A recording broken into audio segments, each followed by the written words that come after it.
Steam locomotives were some of the most powerful machines ever built. They pulled trains that fueled our imagination.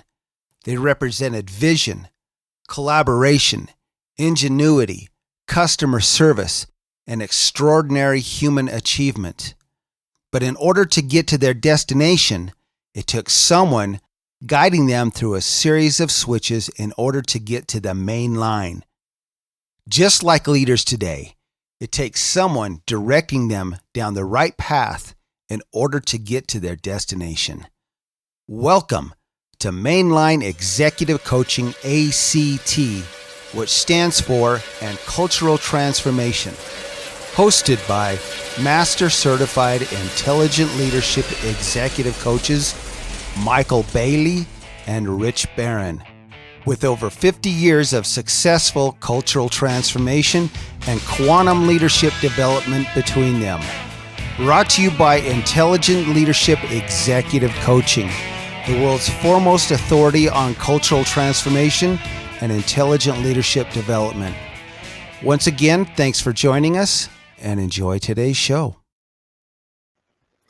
Welcome, everybody. We're glad to have you joining us today. We always appreciate you coming in and being part of what it is we do here. We are Mainline Executive Coaching, ACT, ACT.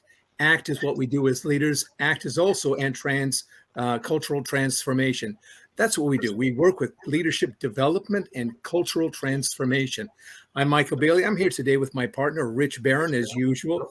Happy to have Rich here. We're also happy to have another great friend with us here, Al Fragnoli. And so this is going to be a great conversation. We're going to talk about something that people don't often think about in terms of the business. And the business is this. Are you creating a successful business, or are you creating a culture of success? Sounds similar, but very, very, very different. Very different. So let's start out.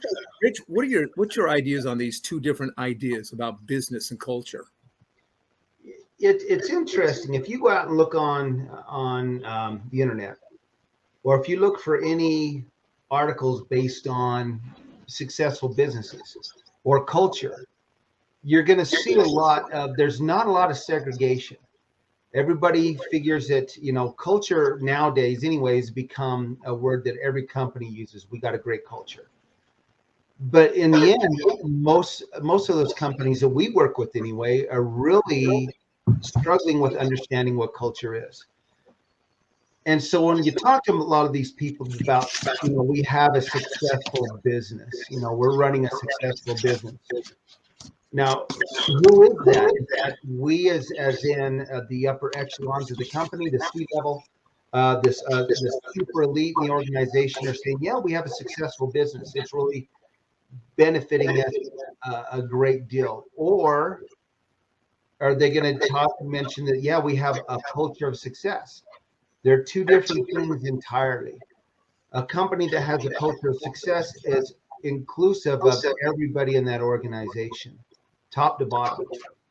Companies that really, when they just talk about, well, we have a successful business, really are focusing on revenue, data points, numbers along the way. And that's one of the things that we found, but there's a definite distinction between how those businesses function and the longevity of going forward. All right, excellent. How about you, Al? What's your take on those two different ideas? Yeah, first of all, Maikel, Rich, thanks so much for having me on. Always a pleasure talking with you guys. Rich, I agree a lot with what you just said there, right? I mean, companies can be successful if they're looking at the numbers and just the numbers, but they've got to look at the big picture. They got to look at everything, right? And if they don't have that culture of success, they're not talking to their people, they're not engaging with them and really understanding if the values and the beliefs and the traditions of the company are really focused on day in, day out, then they're probably going to lose a lot of their top tier talent, right? So, Rich, I agree with a lot of the points that you mentioned there. I mean, if you're just looking at the revenue and the bottom line, the numbers, you're kind of missing that big picture. You got to really make sure that your employees are engaged and that culture is very strong. Because when it is, you'll definitely retain some of your top people. I remember working with one very successful seminar group. They were very successful. They were bringing in a lot of money. And I remember, and I was running one of their teams at the time, and I remember them coming in and saying, you know, we are going to grow the pie. We are going to grow the pie. And as we grow the pie, everybody's going to benefit. We're all going to grow. And they indeed did grow the pie. The only problem is that pie, as it grew, the slices that everybody was getting got thinner and smaller. Yeah. You know, when I think of grow the pie, I think of leaving it in the fridge too long and it starts getting mold on it, and you know, looks like it's growing hair and stuff. Grow the mold. Yeah, that's what I think when you grow the pie. But that's just me. Yeah, the pie can't be growing just for the people at the top. It's got to grow for everybody, right? Yeah. Yeah, that's where it begins this really interesting conversation, this really interesting interaction that grows not only the pie, but grows the culture. When you really take a look at it, we can take a look at it in terms of me and my group here, or we can take a look at the whole company, what we are doing together to make this a better, bigger, happier, more prosperous company. And that's hard to do, isn't it? Because it takes time to really get to know your people. And it takes more time to get to know them to the point where you care about them, not just know their names, right? Rich, you guys have been there, not just know their names, but know a little bit about them and know what's going on with them, know what's happening in their lives and what they're doing and how the teams are working and how they feel about being on the team, all that stuff. That is, you know what that is? That seems like it's out of a lot of people's leaders' wheelhouses, but that is leadership. That is what leadership actually does. Goes out, because when you do that, you are connecting with people. Now, here's the thing I think most people don't understand that are leaders, especially the higher you get to the top. Whoever you are at the top, particularly CEOs, and then that next layer, you are the culture. You are the culture. Everybody looks to you to see how to behave, how to communicate, how to get things done. They all look to you. So you, just by being there, set the culture, set the standards of what is expected. And if what you're seeing throughout your organization is not what you like, is not what you expected, the results, people, the way they work with each other, the first place you got to look to is yourself. What is it that I'm doing that I'm bringing this terrible culture to my business here? And that's a hard mirror to look into, isn't it? Yeah. So if we're talking about, we and me versus all that kind of stuff, what do we do? Now, what do we do to start? If somebody wants to be honest about it, really brutally honest, perhaps, not like hurt my feelings kind of thing, but just really honest stuff about that. What would they do? What is it something that we can do to offer them and say, you want to know the truth? Bam, here's something that we can do for you now. Well, Maikel, you brought up an interesting point that I think some top leaders miss, right? And you mentioned getting to know your people, and it takes time to do that. So I think sometimes some leaders, again, just focus on the bottom line and those numbers, but your most successful leaders take the time to get to know each and every single one of the people that work for them, right? So, and that starts with to your point, Maikel, not just getting to know your name, know more about the person. What are their hobbies outside of work? What do they enjoy doing? Get to know a little bit about their family. Show that you have a sincere care for each individual person that works for you. And you're going to see that culture within your company grow and thrive. You've talked about that before. One of the things I really loved about the way you approach culture and teams, really getting to know who they are, their families, their the hobbies and that kind of stuff. That is a beautiful. I remember when you first said it, I thought it was great. Thank you. So, Rich, what do you say? I got to tell you, here's a very interesting example of this. Today, we're in Utah, just north of Salt Lake City, Utah. But it was announced in Utah that we hit the lowest unemployment rates in history, 2.2%. Now, that means that for every person that's looking for a job in Utah, there are 7 open positions. Now, a business that is successful anymore really doesn't matter, because everybody's going to be paying the same type of wages anymore.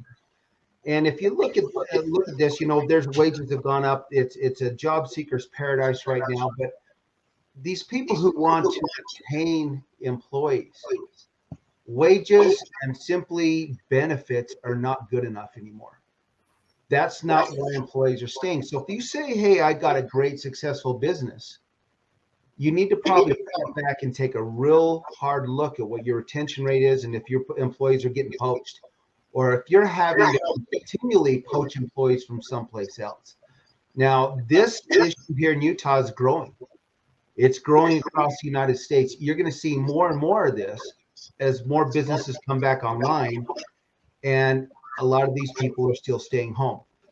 The way you can retain employees is not anymore wages or benefits or whatever. It's going to be culture. The ability to succeed, the ability to be included, the ability to know that you're part of this bigger organization that includes you. And that's what a lot of these are looking for. They're getting poached left and right. Companies are poaching employees from each other all day long. That's the name of the game right now, just to fill, get enough employees to go to work. And if you're not focusing on culture, then you're not going to make it to where you need to be eventually. Okay, so let me ask you a question. If you like somebody and you think they're a pretty cool person, no matter what it may be, you could be in a relationship or it could be just somebody at work. But if you really like somebody, what is it going to want to do? Are you going to want to know more about them, or are you going to want to know less about them? Yeah, Michael, I think naturally you're going to want to know more about them, right? I mean, in that instance, you gravitate towards somebody that you like and you want to continue to learn more and more about them. Good. I agree with that as well, Rich. Oh, absolutely. Okay. Absolutely. I think this gets us to a very interesting point. And the point is, yes, you do want to know more about them. So you leaders out there that are looking at your business and the culture of your business, if you're a little uncertain about how that culture is working for you and for everybody that goes there, when you think about having your employees take a serious cultural assessment, if you're really looking at that, if you want to know how your people are doing, are you going to be excited about it? Or maybe you don't want to know about it, so therefore you're going to be afraid of it. What do you mean of that, Rich? Either fearful or excited? Been there, done that. So I'm seeing that. I'm working through that as we speak. But the problem is you've got to set everybody up prior to these assessments and get them ready. What are you going to do if this comes back negative? Yeah. What are you going to do if this is a poor assessment? Are you going to put it under the rug? Like another organization we know of, Michael, that is now tanking in a bad way, unfortunately, because it's a great organization. Or are you going to be prepared for what comes back? And it's scary. It's like doing an individual 360. It's also a bigger look at the organization and the leadership as a whole. What's our culture like? Culture is a top-down exercise. If you're not ready, if you're not ready, you're going to struggle. It's like that you do things that are annoying to your wife, and you finally say, "Okay, listen, I'm going to just get this cleaned up." And you say to your wife, "All right, honey, I want you to be very honest with me, really honest." Walks into that one, but I want you to tell me what exactly bothers you about me, or things that I do, or what do you find annoying? That takes a lot of guts. And not that she's going to be mean, but if she's really honest with you, you may have some surprises when you enter into and you exit that conversation. You know what I mean? And it does that takes that kind of backbone to be willing to hear. What do you think, Al?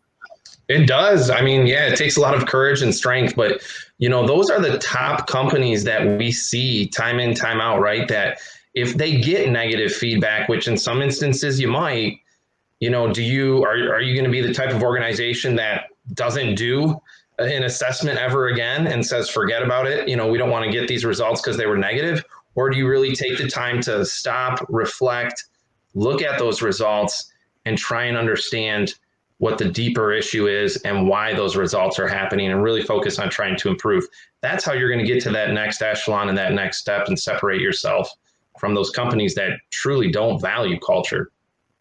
And that's why 75% of the time, the attempts to change culture, the transformation culture thing, fail. Because if you take a look at it, what really happens there is leadership chickens out. That's why you got to have leaders that have real guts, that have real integrity, that are willing to take this on and be able to say, okay, give me your best shot.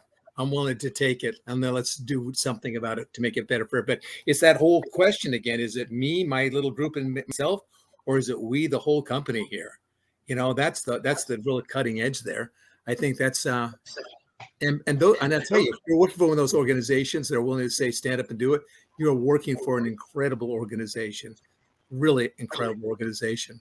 What are your thoughts about that, Rich, if we wind this up here pretty soon? That probably comes right down to mea culpa. Yeah. You know, it's this is on my shoulders. This is who I, if you have a viewpoint of the organization that I'm not aware of, I want to know what that is. And if it's something that's it's kind of across the board and I'm not aware of that, I want to know what that is. You know, if I don't know what that is, I can't fix what I don't know. And that's and it might be a tough pill to swallow. It really might. Yeah. But it's something that needs to be done, in order to move forward. Leaders need to understand that. When you're in a leadership position, it's not all, the name on the door and the corner office and the Tesla charging station out in front of the front door type thing. That's not what it's all about. You've got a handful and sometimes hundreds and hundreds of employees. You're literally holding their future in your hands if you're at a certain level. So if you can't take that feedback, then probably get out of there and let someone take over who can. That's probably my thoughts on that, because you've got a lot of people and potentially you're holding their entire future career in your hands. Yeah. There's some businesses that seem particularly susceptible to that. I think family businesses are very susceptible to that kind of thing. Goes on. I think a small business that's still in startup stages, learning how to figure out what's going on, what's really working. And then there's the businesses that have been around for a while. And people have just become entitled. They've just taken those positions for granted. It's again the name on the door kind of stuff. Those are the ones that really need to take that deep dive and take a look at how is culture working. Because remember this: whoever's at the top, the culture is a reflection of your brain, it's a reflection of you. Okay, so Al, let's kind of wrap it up here. What are your final thoughts as we close out here? Yeah, just one final thought real quick, gentlemen. I was reading an article just the other week that talked about culture and some of the most important things as we go into 2022. And the number one thing that they found through research was flexibility. So, Rich, I think you mentioned earlier that it's not always about increasing somebody's wage and that's going to make them happy.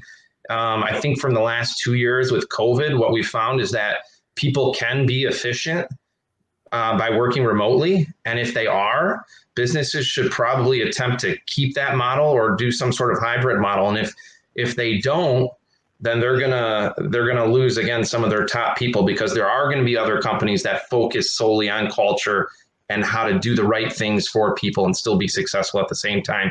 And they're the ones that are going to thrive. So I can't thank you guys enough, though, for bringing me on. I love talking culture. I think it's such an important topic. So I'm glad you guys are talking about it today. Thank you. Thank you so much. Tell folks how we get a hold of you now. Yeah, absolutely. So, I can be reached by phone. My cell number is 586-344-9864. Or email Fragnoli, Fragnoli at intelligentleadershipec.com. And I'm also hosting a webinar. My next webinar is going to be on December 16th, 2:00 Eastern, talking about what we just talked a little bit about today, culture. So I'll be sharing that through LinkedIn. Anybody can connect with me on LinkedIn if they choose as well. Now, you got a great podcast as well, Al. How does that work? Tell us about your podcast. Absolutely. Podcast is Legal Leaders. So we talk about leadership. We typically talk with sports industry leaders, but we venture out and talk to business leaders as well. We share that through LinkedIn as well. So thank you, Rich, for bringing that up. Legal Leaders. We share it on LinkedIn as well. Outstanding. Thank you so much. Rich, take us home. All righty. And once again, we have come to the end of another awesome episode with, this is some really important information about business success and culture that we're talking about. And we can help you with that. We can help with the culture piece. We can help with the leadership piece. You just have to reach out to one of us, and we can talk and see what we can do to help you get over any issues you may have and prepare yourself for the future. So again, Executive Leaders Act, ILEC.com. Reach out to us or leave a message at potandbox.com /Mainline Executive Coaching ACT. And you go on there and leave a message for us, and we'll get that. And if we like what we hear, we're going to play it on our next podcast, maybe even bring you on. So once again, everybody have a great weekend. Stay safe. Take care, and we'll see you again next time. And a shout out to all our followers in London, England, Great Britain. Thanks so much for watching. Yes, thank you. Take care.